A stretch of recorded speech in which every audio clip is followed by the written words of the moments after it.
Audio 2 पुस्तक का नाम मन के हारे हार है, मन के जीते जीत। लेखक पंडित श्री राम शर्मा आचार्य जी। न खीजे न उद्विग्न हूँ। सामान्यतः मनोयोग दिखाई नहीं पड़ते, उनकी हानि प्रत्यक्ष नहीं होती, ध्यान देने पर समझ आती है। साधारणतः तो ऐसा लगता है कि मानसिक रोगी ढीठता दिखाता है और उच्छृंखलता भर बरतता है। यह प्रतीत ही नहीं होता कि यह किसी विकृति से ग्रसित होने के कारण अपनी भौतिक क्षमता गंवाता और विकृतियों के दलदल में फंसता चला जा रहा है। जब रोग का आभास नहीं तो उसका इलाज कौन करे। कई बार महिलाओं की बीमारियों को बहानेबाजी कहकर टाल दिया जाता है। मानसिक रोगों की बात तो इसलिए भी उपेक्षा में पड़ी रहती है कि उनकी उपस्थिति की कोई जानकारी तक सर्वसाधारण को नहीं है। फिर भी यह एक तथ्य है कि मानसिक रोगों से मनुष्य समाज का अहित होता है कि वह शारीरिक बीमारियों से होने वाली हानि की तुलना में किसी भी प्रकार कम भयंकर नहीं है। शरीर के पीड़ित या अपंग रहते संसार के असंख्य व्यक्तियों ने अति महत्वपूर्ण काम करने में सफलताएं पाई है, पर ऐसा एक भी व्यक्ति नहीं हुआ जो मानसिक दृष्टि से अपंग होने पर कुछ कहने लायक सफलता प्राप्त कर सका हो। सच तो यह है कि ऐसे लोग अपनी जीवन यात्रा तक शांति और सम्मान पूर्वक पूरी नहीं कर पाते। महर्षि अष्टावक्र 8 जगह से कुबड़े थे। चाणक्य को अति कुरूप कहा जाता है। सुकरात की कुरूपता भी प्रख्यात है। आदि शंकराचार्य भगंदर के फोड़े से ग्रसित थे। सूरदास अंधे थे। कुमारी कैलर गूंगी, बहरी और अंधी होते हुए भी अनेक भाषाओं और विषयों की स्नातक थी। ऐसे असंख्य प्रसंग हैं जिनमें अस्पतालों के बिस्तरों पर पड़े पड़े लोगों ने महान कृतियां तैयार की है। शरीर एक उपकरण है, पर मस्तिष्क की स्थिति सूत्र संचालक की है। मस्तिष्क लड़खड़ा जाने पर मनुष्य अपने और साथियों के लिए भार बन जाता है, जबकि अंधे और अपंग भी अपनी उपस्थिति से परिवार को कई तरह से लाभान्वित करते रहते हैं। पूर्ण पागलों की संख्या तो संसार में इस अनुपात में बढ़ रही है जिसे देखते हुए संसार को सभी बीमारियों की दौड़ उससे पीछे रह गई है। फिरने वाले पागलों की संख्या और उनके द्वारा जनसाधारण की होने वाली असुविधा ऐसी है जिसे दूर करने के लिए पागल खानों की बड़ी संख्या में आवश्यकता अनुभव की जा रही है। जेल खानों से भी अधिक पागल खानों के लिए स्थान बने, तब उपद्रवी पागलों द्वारा प्रस्तुत किए जाने वाले संकटों से बचा जा सकता है। अधपगले, सनकी, असंतुलित, अस्त व्यस्त, अव्यवस्थित, दूरदर्शी लोगों की संख्या तो इतनी बढ़ी चढ़ी है कि मानसिक स्वास्थ्य की दृष्टि से सही मनुष्यों की संख्या सामान्य आबादी का एक छोटा अंश ही मिल सकेगा। शारीरिक दृष्टि से जितने लोग रुग्ण हैं, मानसिक विकृतियों से ग्रसित की संख्या उससे कम नहीं अधिक ही मिलेगी। यह अधूरे और अस्त व्यस्त मनुष्य मानव समाज की प्रगति एवं सुव्यवस्था में अवरोधी कहे जा सकते हैं। खेद इस बात का है कि गरीबी, बीमारी, अशिक्षा, अपराधी, उद्दंडता से भी अधिक कष्टदायक और भयानक बढ़ती हुई विक्षिप्तता की हानि को समझने और उसकी रोकथाम करने के लिए प्रयत्न नहीं किया जा रहा है। अपराध भी वस्तुतः एक प्रकार का आवेश है, जिन्हें मनुष्य एक प्रकार से उन्माद ग्रसित स्थिति में करता है। चोर उचक्के अपने कुकृत्यों की कहानियां समझते हैं, उन पर पछताते भी हैं। भलमन साहब के रास्ते पर चलने पर लोग कितनी उन्नति कर गए और कितने सम्मानित हुए, यह तथ्य वे आंखों से देखते और कानों से सुनते हैं। दूसरे उन्हें समझाते और वे बात को समझते भी हैं। कुछ समय उनका विवेक जागृत भी रहता है और भले आदमियों की तरह रहते भी हैं।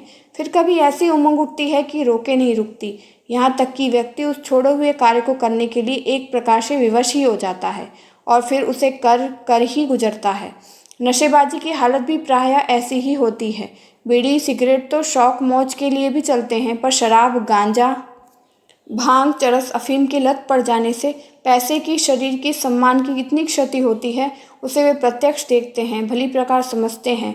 छोड़ने के संकल्प विकल्प रोज ही मन में उठते रहते हैं। समझाने पर लज्जित भी होते हैं और दुखी भी, पर अपने आप को विवश पाते हैं और अंधड़ भीतर से ऐसा उठता है कि ज्ञान विवेक को एक और पटक कर वह करा लेता है जिसे करने की कुछ भी आवश्यकता न थी। समाजशास्त्री इसे धृष्टता, दुष्टता आदि का नाम दे सकते हैं, पर मनः रोग शास्त्र की दृष्टि से यह उस व्यक्ति की असहाय स्थिति है, ठीक वैसी ही जैसी ज्वर या सिर दर्द में आक्रांत मनुष्य की होती है। अपराध करने की दिशा में जिनके मन मचलते रहते हैं, उन्हें मनःशास्त्र की भाषा में साधु को पैथ कहा जाता है। विश्लेषण करने पर उनकी मनस्थिति सामान्य लोगों जैसी नहीं होती, वरन असामान्य और असंतुलित पाई जाती है। मानसिक दृष्टि से संतुलन और सामंजस्य ही स्वस्थता का चिन्ह है। मस्तिष्क के भीतर अगणित घटक हैं और वे एक दूसरे के साथ सुसंबद्ध रहकर ही संयुक्त सहयोग से उत्पन्न क्षमता द्वारा अपने हिस्से से कार्य ठीक तरह पूरे कर पाते हैं। यदि उनकी सुसंबद्धता कहीं लड़खड़ाती है और तालमेल बिगड़ता है तो फिर चित्र विचित्र प्रकार के छोटे बड़े मानसिक रोग आरंभ हो जाते हैं। संतुलन के 4 पक्ष हैं: अफेक्ट सतर्कता सजगता, थॉट विचार प्रवाह कल्पना, बिहेवियर व्यवहार अभ्यास, मूड रुझान उत्साह। इनमें से किसका संतुलन किसके सम्मिश्रण क्षेत्र में कितनी मात्रा में गड़बड़ाया है, इसी आधार पर मनोरोगी के अनेक स्वरूप बनते और लक्षण प्रतीत होते हैं। इसके लक्षण इस प्रकार देखे जाते हैं। 1. सतर्कता के अभाव में मनुष्य यह निर्णय नहीं कर पाता कि लोग उसकी क्रिया के बारे में क्या कहेंगे, क्या सोचेंगे, किस कार्य का परिणाम उसके लिए क्या होगा। अपनी मर्जी ही उसे सब कुछ लगती है। लोगों की प्रतिक्रिया एवं क्रिया के परिणाम उसे सूझते ही नहीं। कल्पना की दौड़ दूर तक नहीं जाती। वर्तमान समय और अपना मन, इन दो में ही वह उलझकर रह जाता है। फलतः ऐसे कृत्य करता है जो उपहासास्पद भी होते हैं, बेतुके और हानिकारक भी। इनके करने से आर्थिक हानि भले ही उतनी ही न होती हो, पर दूसरे उसके अटपटेपन को देखकर उसे मंदगति या बाल बुद्धि मान लेते हैं और उसके द्वारा किसी उत्तरदायित्व के निभाए जाने की आशा छोड़ देते हैं। शिष्टाचार का निर्वाह वह नहीं कर पाते। अटपटेपन से लोगों के लिए व्यंग्य विनोद के माध्यम मात्र बने रहते हैं। लोग उन्हें कुछ उल्लू बनाने में, चिढ़ाने में रस लेकर अपना और दूसरों का मनोरंजन करते रहते हैं। सतर्कता विहीन व्यक्ति इस बात से भी अपरिचित ही बने रहते हैं कि उनके बारे में क्या सोचा और क्या माना जाता है। 2. विचार प्रवाह में गड़बड़ी पड़ जाने से कल्पनाएं अनियंत्रित हो जाती हैं। क्या सोचना उपयुक्त है, क्या नहीं, क्या संभव है या असंभव। साधनों और परिस्थितियों का ज्ञान न रहने से वे अपनी हर कल्पना को सरलतापूर्वक संभव हो सकने योग्य मान बैठते हैं। यह भी अनुमान नहीं लगा पाते कि इन कल्पनाओं को पूरा करने के लिए कितना समय लगेगा और क्या साधन जुटाने होंगे। कल्पना और असफलता के बीच वे किसी अंतर अवरोध का अनुमान नहीं लगा पाते। फलतः पूरे लोक में विचरण करने वाले बालकों जैसी उनकी मनस्थिति रहती है। बहुचर्चित शेख चिल्ली संभवतः इसी प्रकार के मनोरोगों से ग्रसित रहे होंगे। ऐसे लोग उल्टा सोचने लगें तो सामान्य दैनिक कृत्यों तक के लिए अपने को असमर्थ पाते हैं और दूसरों की सहायता बिना कुछ भी करने की हिम्मत गंवा देते हैं। नैतिक और अनैतिक, सामाजिक और असामाजिक चिंतन का अंतर झीना पड़ जाने से वे ऐसा सोचते और कहते पाए जाते हैं जिससे सुनने वालों को भी लज्जा आती है। 3. व्यवहार अनुमान तंत्र में गड़बड़ी होने से मनुष्य के लिए यह अनुमान लगाना कठिन पड़ता है कि दूसरे लोगों का व्यवहार उनके साथ कैसा और किस उद्देश्य से प्रेरित है। शत्रुओं को मित्रवत मानने का पागलपन भी कई बार पाया जाता है। विशेषतः उठती हुई आयु की लड़कियां प्रेम प्रसंग में इस प्रकार की मान्यताएं गढ़ लेती हैं, जिनमें कि हर दृष्टि से उनका हित करने पर उतारू तथाकथित प्रेमी उन्हें अपना सर्वस्व दिखता है और उससे विरक्त होने की सीख किसी परम हितैषी की भी नहीं मानती। पर यह भूल प्राय निषेधात्मक ही होती है। अमुक व्यक्ति अपने शत्रु बने हुए हैं, जादू टोना कर रहे हैं, मारने, जहर देने, मिटा देने जैसे षड्यंत्र रचे हुए हैं, जैसी मान्यता बना लेते हैं और निरंतर भयभीत रहते हैं। कितनों को ही दुर्घटना, मृत्यु, आक्रमण, हानि, विद्रोह, जेल आदि का भय सताता रहता है। ऐसे लोग यह भी निर्णय नहीं कर पाते कि किस कठिनाई का निराकरण किस प्रकार करना चाहिए, किन समस्याओं का समाधान किससे पूछना चाहिए।